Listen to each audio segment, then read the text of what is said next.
Kini nasib dari kakak ipar Jong pun malah menjadi kelinci permainan oleh para berandalan itu. Ia dipilok dengan nomor 61 dan dikurung di dalam sebuah peti kemas bersama para korban lainnya. Ternyata sudah banyak juga yang menjadi korban atas perlakuan berandalan itu. Mereka pun dijadikan wahana hiburan bertahan hidup dari zombie-zombie yang mereka tangkap. Sungguh mereka semua orang-orang gila, dan mereka senang akan hal itu.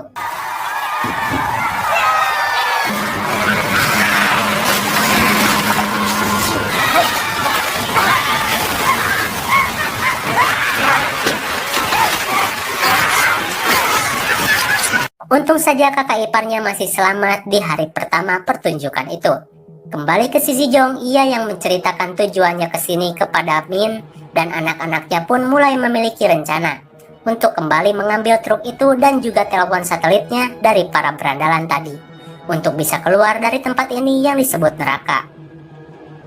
Hari itu pun datang. Jong yang selalu bermimpi buruk karena ia mempunyai sebuah beban, dan ia memutuskan untuk menceritakannya kepada Min. Bahwasanya dia mengaku dulu pernah bertemu dengan Min yang sedang meminta bantuan kepadanya, dan ia malah meninggalkan Min. Ia pun meminta maaf. Namun Min tidak peduli. Ia bicara, bukan hanya mobilmu saja yang sudah meninggalkan kami. Ada 31 mobil lain setelahmu yang juga mengabaikan kami. Jadi nggak apa-apa, itu memang sudah seharusnya, kata Min. Dan mereka pun mempersiapkan senjata untuk bisa menyelinap masuk ke dalam markas berandalan tadi. Malam pun tiba. Mereka mulai bergerak. Min dan Jong akan pergi, sedangkan anak-anaknya bersama si kakek disuruh untuk diam dan menunggu.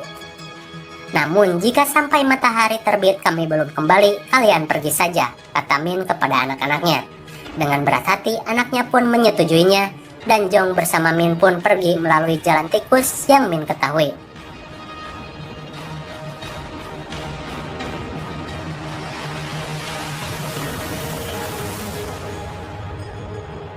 Jong dan Min pun sampai di truk, uangnya pun masih utuh, dan sayangnya telepon satelitnya rusak, hingga tiba-tiba datanglah seorang lelaki dari komplotan itu bawahan dari si kapten.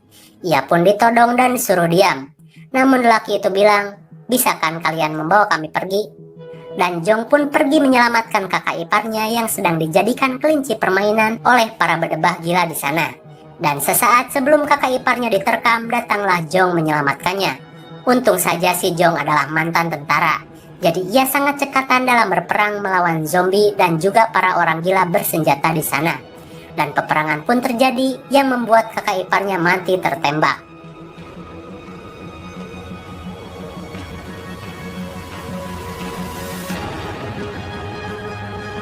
Sesaat sebelum Jong akan dibokong, yang namanya dibokong boro-boro real life. Di PUBG aja dibokong nggak bisa apa-apa. Untung aja diselamatkan oleh Min dengan menabrakkan mobilnya ke dalam bangunan. Jong yang sedih pun harus merelakan kakak iparnya yang beban itu dan pergi. Mereka pun dikejar oleh berandalan itu dan terjadi baku tembak di markas itu. Dan karena suara tembakan yang keras, menjadikan gerombolan zombie datang menghampiri mereka. Truk Jong pun yang sedang melaju harus tersendat karena gerombolan zombie yang banyak, dan hampir saja mereka mati. Untung saja di belakang muncul mobil anaknya yang menjadikan pengalih perhatian dari para zombie itu.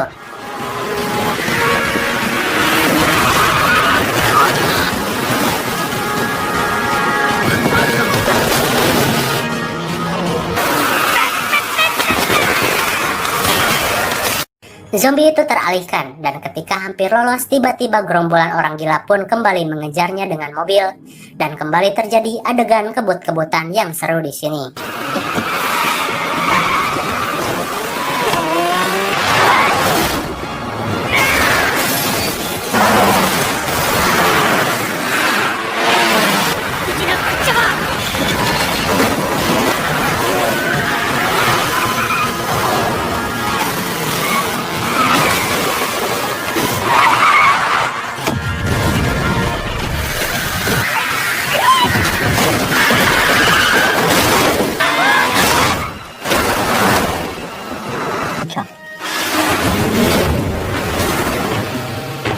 Dan karena tak kunjung ketangkap, mereka pun kesal dan mengaktifkan lampu ke arah mereka supaya para zombie mengejar Jong dan Min.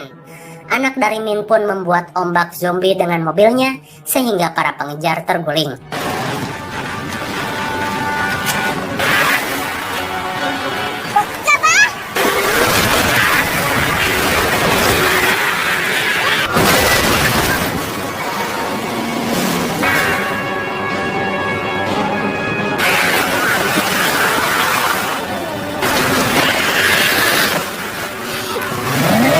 Hingga Jong pun ingat dengan para zombie yang berada di dalam gedung kaca. Ia pun menyuruh Min mendekati kaca itu, dan Jong menembak kaca itu sehingga pecah dan memuntahkan ribuan zombie dari dalam, yang membuat para pengejar pun terjebak dan mati digigit zombie.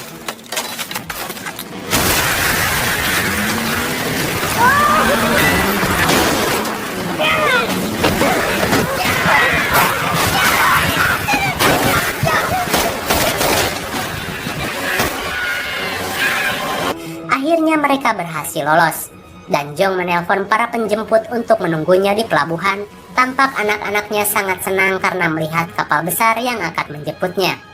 Hingga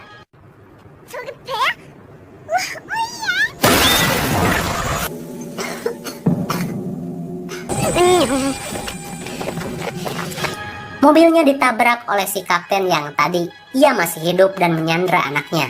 Untung saja si bocil menggunakan RC untuk mengalihkan perhatian si kapten dan berhasil lolos. Namun si kakek harus tertembak karena melindungi si bocil. Dan Min tertembak di kaki.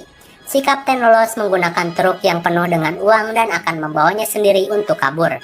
Namun ketika ia sampai di dalam kapal, si pemimpin mafia pun malah menembak si kapten sampai mati.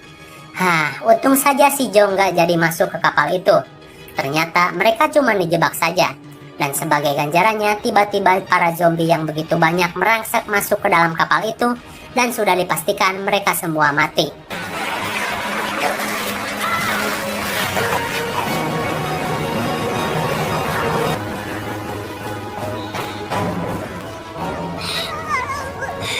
Di sisi Jong, si kakek yang sekarat pun lalu mati, menyisakan kesedihan bagi mereka. Karena si kakeklah yang menolong mereka ketika tidak mampu melawan zombie 4 tahun yang lalu. Dan tiba-tiba keajaiban pun datang. Terdengar dari kejauhan muncul kapal Hercules yang datang menjemput mereka. Dan Min pun bilang kepada Jong bawalah anak-anak pergi dari sini, karena memang ia pun sudah tidak kuat berjalan karena kakinya tertembak. Dan ia pun akan melindunginya dari belakang. Mereka pun berlari sekuat tenaga menuju pesawat yang sudah mendarat. Sambil dikejar-kejar zombie yang mulai berdatangan, Min pun melindungi mereka dan ia pun terjebak di dalam mobil truk. Ia pun membunyikan klakson mobil guna memancing para zombie yang akan mendekati anak-anaknya. Jong pun sampai, ternyata itu adalah para tentara PBB dan terlihat name tag-nya tertulis nama Jen.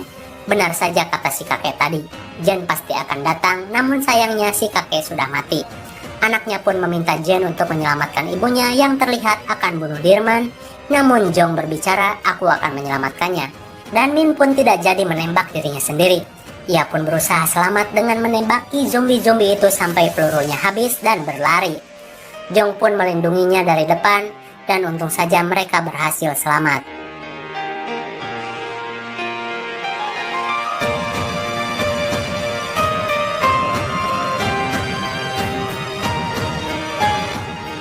Dan aman sejahtera di dalam pesawat yang akan membawa mereka ke tempat yang lebih baik.